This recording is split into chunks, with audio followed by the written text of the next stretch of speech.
I was on like a half or less than half a dose of the SSRI at this point, and she was like, my doctor was like, I think you need to persist in getting off this entirely again.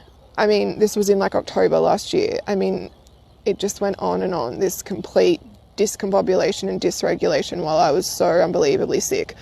I ended up finding somebody else who had akathisia who is quite well known. His name's Jordan Peterson. He's a psychologist, celebrity psychologist. He nearly died from it, and tons of other people who've had it. I think maybe even people like Stevie Nicks maybe had it. Anyway, it's not as uncommon as people think. It's just misdiagnosed as anxiety. But if you've had, you know, a very long history of anxiety, you know that it's nothing like that. It's physical. It's physically, I mean, yeah, it's just indescribable. So anyway, I started doing vestibular rehabilitation. This didn't help my dizziness condition. My dizziness was caused by such a insane disruption in my neural circuitry from coming off a drug that I'd been on for that long, very, very quickly. And I was diagnosed with a condition called persistent postural perceptual dizziness, which is 3PD.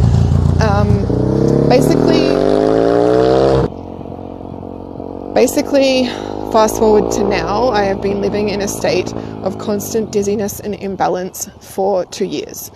And the reason that I'm making this post now is because it's exactly 2 years since this started for me. I've done vestibular rehabilitation, I've done brain retraining, I've paid $2,000 for a dizziness recovery course, I've seen vestibular audiologists, vestibular rehabilitation therapists. Nothing has worked. I've reinstated the drugs, I've reduced the drugs, nothing has worked. I am dizzy every single day to varying levels. My life is severely impacted by this. I mean, I still work from home. I've been able to work part-time from home, and I arrange accessibility for somebody with a guide dog to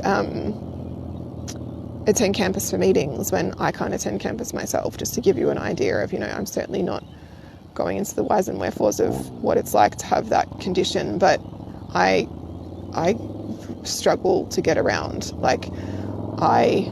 It's very hard for me to leave the house. It's hard for me to walk side by side with other people. It's hard for me to walk in shopping centres. The symptoms are constant imbalanced for